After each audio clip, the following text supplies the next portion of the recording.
ஸ்ரீமதே ராமானுஜாய நமஹா. திருமால். திருமால் என்றால் திரு என்று அழைக்கப்படுபவளான மகாலட்சுமியிடம் அன்பு கொண்ட அவளுடைய நாதன் என்று பொருள். இந்த திருநாமத்தை குறித்த ஆழ்வார்களின் அனுபவங்களை பார்க்கலாம். திருமாலே நானும் உனக்கு பழவடியேன் என்று பெரியாழ்வார் தாம் தாயாருடன் சேர்ந்த எம்பெருமானுக்கு இயற்கையான அடியவன் என்கிறார். இதை சுவாமி பெரியவாச்சான் பிள்ளை ஜீவாத்மா தாயாரும் பெருமானுமான தம்பதிக்கு அடிமைப்பட்டது. நமக்கும் நம்முடைய தாய் தந்தைக்கும் இருக்கும் உறவு கர்மத்தினால் ஏற்பட்டது. ஆனால் நமக்கும் தாயார் பெருமானுக்கும் உள்ள உறவு இயற்கையானது என்று விளக்குகிறார். யசோதை திருமாலை சொன்ன சொல் என்கிறார் பெரியாழ்வார். மகாலட்சுமியின் நாயகனே கண்ணனாக அவதரித்திருக்கிறான். அந்த கண்ணனை பற்றி யசோதை சொன்னவற்றை தானும் அவளுடைய பாவனையில் சொல்கிறார் பெரியாழ்வார். திருமால் தன் செந்தாமரை கைவிரல் ஐந்தினையும் என்று பெரியாழ்வார் ஸ்ரீதேவியின் நாயகனான எம்பெருமான் கண்ணனாக அவதரித்த போது தன்னுடைய செந்தாமரை போன்ற கைவிரல்கள் ஐந்தினையும் கொண்டு கோவர்தன மலையை தூக்கி பிடித்தான் என்கிறார். திருமால் தூயவாயில் குழலோசை என்று ஸ்ரீதேவியின் நாயகனான கண்ணன் தன்னுடைய அழகிய வாயில் வைத்து புல்லாங்குழலில் ஓசை எழுப்பினான் என்கிறார். வாசகம் செய்ய நின்ற திருமால் என்று பிரம்மா ருத்ரன் முதலான தேவர்கள் புகழ்ந்து துதிக்கும்படி இருப்பவன் ஸ்ரீதேவியின் மணாளன் என்கிறார். திருமாலவன் திருநாமங்கள் என்ன கண்ட விரல்கள் என்று ஸ்ரீதேவியின் நாயகனுடைய திருநாமங்கள் இவை இவை என்று எண்ணுவதற்காகவே நமக்கு கைவிரல்கள் இருக்கின்றன என்கிறார். உலகாண்ட திருமால் கோயில் என்று ராமன் ராவணனை அழித்து அயோத்திக்கு மீண்டு வந்து சீதையுடன் சேர்ந்து உலகங்களையெல்லாம் ஆட்சி செய்தான். அவனே இப்போது திருவரங்கத்தில் ரங்கநாயகி தாயாரின் மணாளனாக ரங்கநாதனாக எழுந்தருளியிருக்கிறான் என்கிறார். புண்ணுவம் பேசி புகழ்வான் அன்று கண்டாய் திருமாலே என்று பெரியாழ்வார் எம்பெருமானிடம் ஸ்ரீதேவியின் நாயகனே, உன்னிடமிருந்து எதையோ பெறுவதற்காக உன்னை புகழ்பவனாக நான் இல்லை என்கிறார். பெரியாழ்வார் தம்முடைய பாசுரங்களை கற்பவர்களுக்கு பலன் சொல்கிறார். திருமால் மேல் சென்ற சிந்தை பெறுவர் தாமே என்று இந்த பாசுரங்களை ஓதுபவர்கள் ஸ்ரீதேவியின் நாயகனான நாராயணனிடம் நிலை நின்ற மனதை பெறுவார்கள் என்றும், கங்கையில் திருமால் கழலினை கீழ் என்று கங்கையில் நீராடி நாராயணன் திருவடிக்கு தொண்டு செய்த பலனை பெறுவார்கள் என்கிறார். செங்கண் திருமுகத்து செல்வத் திருமாலால் என்று ஆண்டாள் திருப்பாவை பாசுரங்களை கற்பவர்களுக்கு பலன் சொல்கிறாள். இதை சுவாமி பெரியவாச்சான் பிள்ளை எம்பெருமானுடைய கண்கள் தாயாருடன் சேர்ந்திருப்பதால் சிவந்திருக்கின்றன. அந்த எம்பெருமான் உபய விபூதிக்கும் நாதன் என்ற செல்வ செழிப்புடன் இருப்பவன். திருப்பாவை 30 பாசுரங்களையும் ஓதுபவர்கள் அந்த தாயாருடன் சேர்ந்த எம்பெருமானின் அருளை பெறுவார்கள் என்று விளக்குகிறார். சிறுகுயிலே திருமாலை என்று ஆண்டாள் குயிலை எம்பெருமானிடம் தூது விடுகிறாள். குயிலிடமாண்டாள், நீ எம்பெருமான் இருக்குமிடம் சென்று என்னை பற்றி சொன்னால் மட்டும் போதும். அவனை விட்டு பிரியாமல் பெரிய பிராட்டி அவனோடே இருக்கிறாள். அவள் எம்பெருமான் நம்முடைய குற்றங்களை மன்னித்து நம்மிடம் கருணை காட்டும்படி செய்வாள். அதனால் அவன் பதறி ஓடி வருவான். அவ்வாறு நீ கூவ வேண்டும் என்று ஆண்டாள் கூறுவதாக சுவாமி பெரியவாச்சான் பிள்ளை விளக்குகிறார். வேங்கடத்து என் திருமாலும் போந்தானே என்று ஆண்டாள் மேகங்களிடம் திருவேங்கடத்தில் எழுந்தருளியிருக்கும் எம்பெருமான் வந்திருக்கிறானா என்று கேட்கிறாள். எம்பெருமானுடன் தன்னை சேர்த்து வைக்க தாயார் இருக்க அவன் வந்திருக்க வேண்டுமே, வரவில்லையா என்று கேட்கிறாள்.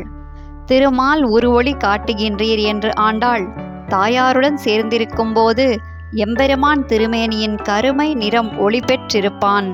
அதனால் அந்த கருமை நிறத்தில் இருக்கும் கருவிளை மலர்களும் காயாம்பூக்களும் தனக்கு எம்பெருமானை நினைவுபடுத்துகின்றன என்கிறாள். கொடிய கடிய திருமாலால் என்று ஆண்டாள் கண்ணனை பிரிந்து வருந்துகிறாள். அவனோடு நம்மை சேர்த்து வைப்பவள் தாயார்.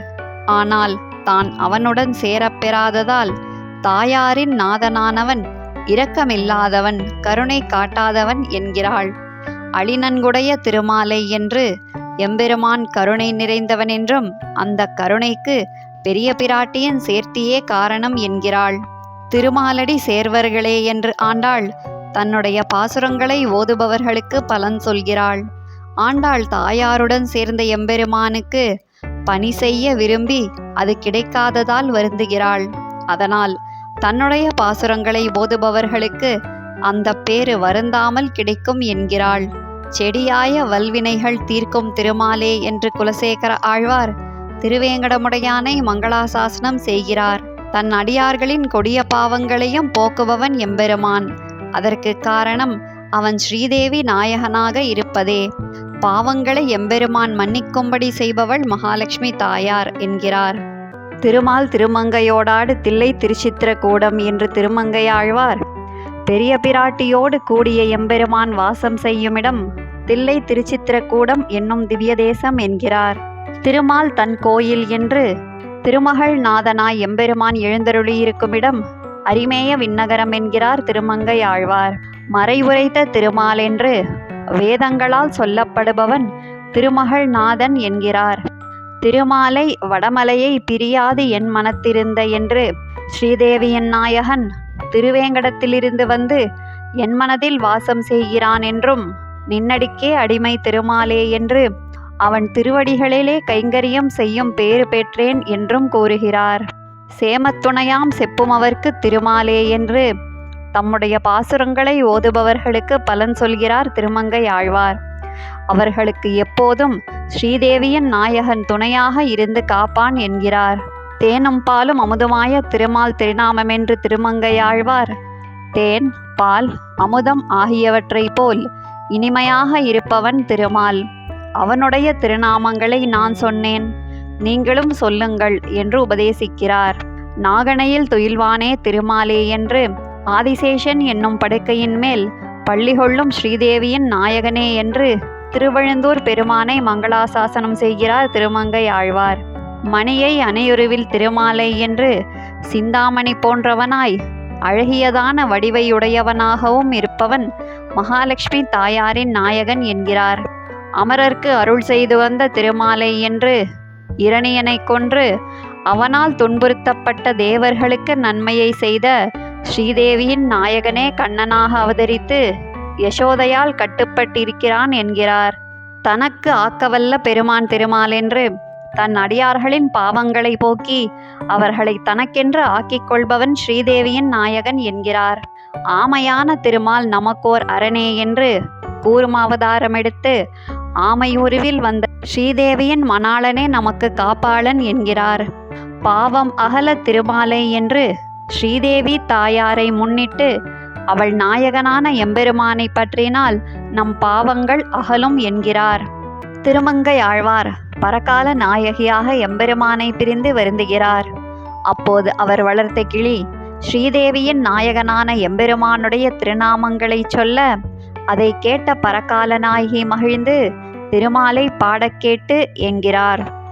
திருமாலே போராழி கையால் பொருது என்று ஸ்ரீதேவி நாயகனான எம்பெருமான் கண்ணனாக அவதரித்த போது மகாபாரத யுத்தத்திலே சக்கரத்தை ஏந்தக்கூடிய தன்னுடைய கைகளால் பீஷ்மரை எதிர்த்தான் என்று கூறுகிறார்.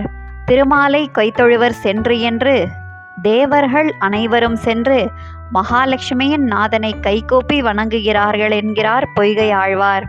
திருமார்க்கு அரவு என்று ஆதிசேஷன் என்னும் பாம்பு ஸ்ரீதேவியின் நாயகனான எம்பெருமானுக்கு எல்லாவிதமான தொண்டுகளையும் செய்கிறார் என்கிறார்.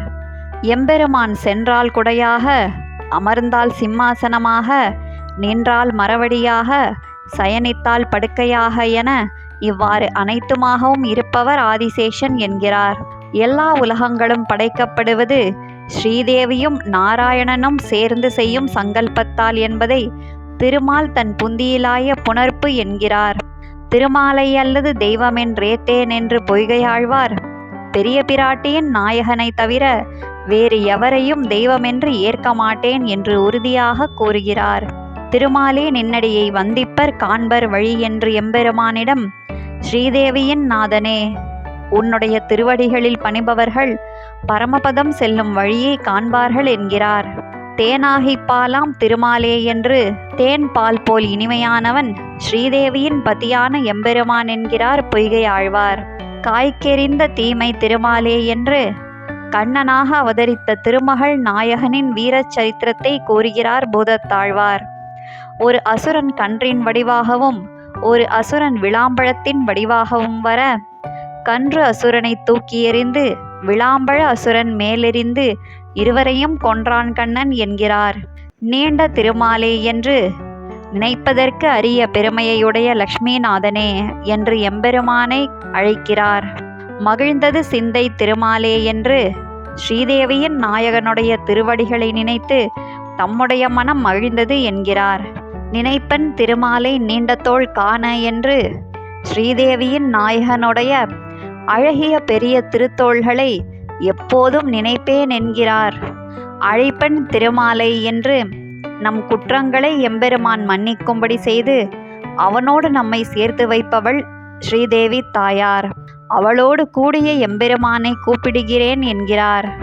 திரு எனப்படும் மகாலட்சுமி தன்னுடைய நாயகனை நமக்கு ஆசையுடன் காட்டிக் கொடுப்பாள் என்பது பற்றி திருமாலை நங்கள் திரு என்கிறார். திருமொழியாய் நின்ற திருமாலே என்று அழகிய வேதங்களின் வடிவமாக இருப்பவன் ஸ்ரீதேவியின் நாயகன் என்கிறார். திருமாலை செங்க நெடியானை என்று பெரிய பிராட்டிக்கு சுவாமியாயிருப்பவன் அழகிய சிவந்த கண்களை உடைய எம்பெருமான் என்கிறார் பூதத்தாழ்வார். திருமால் கடல் குடைந்த வேங்கடம் என்று பேயாழ்வார் திருப்பார்கடல், திருக்குடந்தை, திருவேங்கடம் ஆகிய திவ்ய தேசங்களில் ஸ்ரீதேவி தாயாருடன் சேர்ந்து எம்பெருமான் எழுந்தருளியிருக்கிறான் என்கிறார். திருமால் அனைத்துலகும் உள்ளடக்கி ஆள்மேல் என்று ஸ்ரீதேவியின் நாயகன் பிரளய காலத்தில் எல்லா உலகங்களையும் உண்டு வயிற்றில் வைத்து காத்து ஆலிலையில் பள்ளி கொண்டிருந்தான் என்கிறார். சிந்தப்பிளந்த திருமால் என்று இரணியனின் உடலை எல்லா இடங்களிலும் குருதி பெருகும்படி கிழித்த லக்ஷ்மி நரசிம்மனை பற்றி கூறுகிறார். அண்டத் திருமால் அகைப்பு என்று எல்லா அண்டங்களும் ஸ்ரீதேவி நாதனின் சங்கல்பத்தால் உண்டானது என்கிறார் திருமழிசை ஆழ்வார். திருமால் கோலம் சுமந்து என்றும் திருமால் திருமேனி ஒக்குமென்றும் மேகங்கள் எம்பெருமானின் திருமேனியை ஒத்திருக்கின்றன என்கிறார் நம்மாழ்வார். தாயாருடன் கூடியிருந்தால் மகிழ்ச்சியில் எம்பெருமான் திருமேனி நீல நிறம் பெற்றிருப்பான். அந்த நிறத்தில் இருக்கின்றன மேகங்கள் என்கிறார்.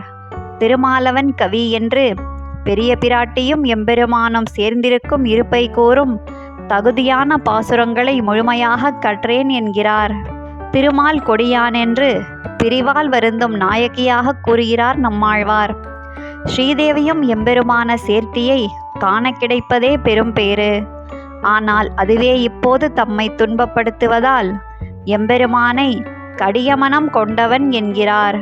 திருமால் இத்திருவினையே என்று கருடன் தன்னை ஸ்ரீதேவி நாயகனிடம் சேர்த்து வைப்பானா என்ற ஆசையோடு தலைமகள் கருடனை புகழ்ந்து பாடுகிறாள். அதற்காக இவள் பெரிய தவறு செய்தது போல் எல்லோரும் பழிவுரைக்கும் நிலைக்கு இவளை ஆளாக்குதல் தகுமோ என்று தோழி எம்பெருமானிடம் கேட்கிறாள். திருமால் உருவுக்கும் மேரு என்கிறார் நம்மாழ்வார். இதை சுவாமி பெரியவாச்சான் பிள்ளை மேருமலை மகாலட்சுமி நாயகனின் வடிவத்திற்கு சமமாக உள்ளது. அந்த மலை உச்சியில் நிற்கும் சூரியன் அவனுடைய திருக்கையில் இருக்கும் சக்கரத்தை போன்றுள்ளது என்று வர்ணிக்கிறார். திருமாலை வணங்குவனே என்று மகாலட்சுமியின் நாயகன் எனக்கு ஆழ்ந்த பக்தியை கொடுத்தான். இவ்வாறு அவன் செய்த நன்மைக்கு பதிலாக நம்மால் அவனுக்கு என்ன கொடுக்க முடியும்? அவனை வணங்கி அவனுடையதான ஆத்மாவை அவனிடம் சமர்ப்பிப்பதை தவிர வேறு ஏதும் செய்ய முடியாது என்கிறார். ஸ்ரீதேவி நாயகனுடைய திருநாமங்களை எப்போதும் கூறியபடி உள்ள பக்தர்களின் திருவடிகளாகிற மாலையை தான் சூடியவராக திருமால் திருப்பேர் வல்லார் அடிக்கண்ணி சூடிய மாறன் என்று நம்மாழ்வார் தம்மை சொல்லிக் கொள்கிறார். அருளாத திருமாலார்க்கு என்று நம்மாழ்வார் நாயகி பாவனையில் எம்பெருமானை பிரிந்து வருந்தி கூறுகிறார். நம் பாவங்களை எம்பெருமான் மன்னித்து நம்மை ஏற்கும்படி செய்பவள் ஸ்ரீதேவி தாயார். அவள் அருகிலிருந்தும் என்னுடைய குற்றங்களை பார்த்து எனக்கு அருள் புரியாமல் இருக்கிறான் எம்பெருமான் என்கிறார். சேர்தல் தீர்க்கும் திருமாலை என்று கைவல்ய மோட்சத்தை வேண்டுபவர்களுக்கு அதை கொடுப்பவனான ஸ்ரீதேவியின் நாயகன் என்கிறார். நீயும் திருமாலால் நெஞ்சம் கோட்பட்டாயே என்று பராங்குச நாயகியான நம்மாழ்வார் எம்பெருமானை சேரப்பெறாமல் வருந்துகிறார். அப்போது ஒரு நாரையை பார்த்து அதன் வெளுத்த நிறத்தைக் கண்டு அதனிடம், என்னைப் போல் நீயும் லக்ஷ்மிநாதனான எம்பெருமானை பிரிந்து வருந்தி உடல் வெளுத்து விட்டாயோ என்று கேட்கிறார். திருமாலே கட்டுரையே என்று நம்மாழ்வார் எம்பெருமானிடம், ஸ்ரீதேவியின் நாயகனே, உன்னுடைய முகத்தின் ஒளி கிரீடத்தின் ஒளியாக மேலே கிளம்பியதோ, அல்லது உன் கிரீடத்தின் ஒளி உன் முகத்தில் பிரகாசிக்கிறதா? நீயே சொல் என்று கேட்கிறார். அசுரர்க்கு தீங்கிழைக்கும் திருமாலை என்று எம்பெருமான் அசுரர்களுக்கு தீமை செய்பவன் என்கிறார். நல்லோர்களை துன்புறுத்தும் அவர்களுக்கு தண்டனை கொடுத்து அதனால் ஸ்ரீதேவி தாயாருக்கு மகிழ்ச்சியை ஏற்படுத்துகிறான் எம்பெருமான் என்கிறார். திருமாலுக்கு சேருமே என்று அவரவர்கள் அவரவர் இஷ்ட தேவதைகளை துதித்தாலும் அந்த துதிகள் அனைவரை காட்டிலும் உயர்ந்தவனான ஸ்ரீதேவியின் நாயகனையே சேரும் என்கிறார். திருமாலை விரைந்தடி சேர்மினோ என்று நம்மாழ்வார் விரைவாக ஸ்ரீதேவியுடன் கூடிய நாராயணனுடைய திருவடிகளை சரணடையுங்கள் என்று உபதேசிக்கிறார். திருவுடை மன்னரை காணில் திருமாலை கண்டேனே என்றும் என்று தலைமகளின் தாயாக கூறுகிறார். அவள் தன் மகள் எதை பார்த்தாலும் எம்பெருமான் நினைவிலேயே இருக்கிறாள். செல்வம் மிகுந்த மன்னர்களை பார்த்தால் செல்வத்துக்கு அதிதேவதையான ஸ்ரீதேவியின் நாயகன் என்று சொல்வதாக கூறுகிறாள். பிரியா அடிமை என்னை கொண்டாய் குடந்தை திருமாலே என்று நம்மாழ்வார் எம்பெருமானிடம், உன்னை விட்டு பிரியாமல் உனக்கு பாசுரங்களை பாடும் கைங்கரியத்தை கொடுத்து உனக்கு என்னை அடிமையாக்கிக் கொண்டாய். அவ்வாறு என்னை அடிமை கொள்வதற்காக பெரிய பிராட்டியுடன் கூட வந்து திருக்குடந்தையில் எழுந்தருளியிருக்கிறாய் என்கிறார். திருமால் திருநாமங்களே கோவி என்று தலைமகளின் தாயாக கூறுகிறார் நம்மாழ்வார். அவள் விளையாடுவதற்கு வைத்திருக்கும் பந்து, பூக்கள், கிளிகள் ஆகிய எல்லாவற்றையும் ஸ்ரீதேவி நாயகனான எம்பெருமான் திருநாமங்களையே சொல்லி கூப்பிடுகிறாள் என்றும், எம்பெருமானுடைய கண்களையும் வாயையும் கண்டு தன் கண்களில் கண்ணீர் பெருக நிற்கிறாள் என்பது பற்றி திருமால் திருக்கண்ணும் செவ்வாயும் கண்டு என்றும் கூறுகிறாள். திருமாலால் அருளப்பட்ட சடகோபன் என்று தாம் லக்ஷ்மிநாதனின் அருளுக்கு இலக்கானார் என்றும், திருமாலுக்கு உரிய தொண்டன் சடகோபன் என்று தம்மை ஸ்ரீதேவியின் நாதனுடைய அடியாருடைய அடியார்க்கு தாம் அடியார் என்றும் சொல்லிக் கொள்கிறார் நம்மாழ்வார். துப்புரவாம் திருமால் என்று நினைத்த காரியத்தை செய்து முடிக்கும் சாமர்த்தியம் உடையவன் ஸ்ரீதேவியின் நாயகன் என்கிறார். அங்கும் இங்கும் திருமாலன்று இன்மை என்று இவ்வுலகில் சரணடையும் நிலையிலும் பரமபதத்திற்கு சென்று கைங்கரியம் செய்யும் நிலையிலும் ஸ்ரீதேவி நாதனை தவிர வேறு கதி இல்லை என்கிறார். நீள்கழல் ஆழி திருமாலே என்று நம்மாழ்வார் நீண்ட திருவடிகளை உடைய சக்கரத்தை கையிலேந்திய ஸ்ரீதேவி நாயகனே என்று எம்பெருமானை அழைக்கிறார். திருமால் நான்முகன் செஞ்சடையான் என்றிவர்கள் என்று பிரம்மா ருத்ரன் ஆகியோர் பிராட்டியும் பெருமானுமான சேர்த்தியின் பெருமையை முழுவதும் அறிய மாட்டார்கள் என்கிறார். திருக்கடித்தானத்துறை திருமாலை என்று ஸ்ரீதேவியுடன் திருக்கடித்தானம் என்னும் திவ்ய தேசத்தில் எம்பெருமான் எழுந்தருளியிருக்கிறான் என்கிறார். பாம்பனை நம்பரனை திருமாலை என்று ஸ்ரீதேவியின் நாயகனே பாம்பை படுக்கையாக உடையவனான நம்முடைய தலைவன் என்கிறார். திருமால் எம்மான் என்று ஸ்ரீதேவி தாயார் எப்போதும் அனுபவிக்கும்படியான அழகையுடையவன், அந்த அழகால் தன்னை அடிமையாக்கிக் கொண்டவன் என்றும் கூறுகிறார். செய்யாள் திருமார்வினில் சேர் திருமாலே என்று சிவந்த நிறத்தில் இருப்பவளான பெரிய பிராட்டி எம்பெருமானுடைய திருமார்பின் அழகில் ஈடுபட்டு அங்கேயே சென்று சேர்ந்தாள் என்கிறார். இவ்வாறு திருமார்பில் பிராட்டியுடன் காட்சி தரும் எம்பெருமானை திருமார்பில் திருமகள் தன்னொடும் திகழ்கின்ற திருமால் என்கிறார். தேவாசுரம் செற்றவனே திருமாலே என்று தேவர்களுக்கும் அசுரர்களுக்கும் போர் ஏற்பட அப்போது தன்னை அடிபணிந்தவர்களான தேவர்கள் வெல்லும்படி செய்து கொடுத்தான் ஸ்ரீதேவியின் நாயகன் என்கிறார். சிந்தை கலங்கி திருமால் என்றழைப்பன் என்று நம்மாழ்வார் எம்பெருமானுடன் சேரப்பெறாமல் வருந்துகிறார். அதனால் தாய் தந்தையை காண துடிக்கும் குழந்தையைப் போல் மனம் கலங்கி ஸ்ரீதேவி மணாளனே என்று அழைக்கிறார். திருமால் என்னை ஆளுமால் என்று ஸ்ரீதேவியின் நாயகன் என்னை அடிமை கொள்வதற்காகவே திருமாலிருஞ்சோலையில் எழுந்தருளியிருக்கிறான் என்கிறார். திருமால் வைகுந்தமே தன் வேங்கடமே எனதுடலே என்று ஸ்ரீதேவியின் நாயகன் வைகுந்தம் திருவேங்கடம் ஆகிய இடங்களை விட என் உடம்பையே மிகவும் விரும்புகிறான் என்கிறார்.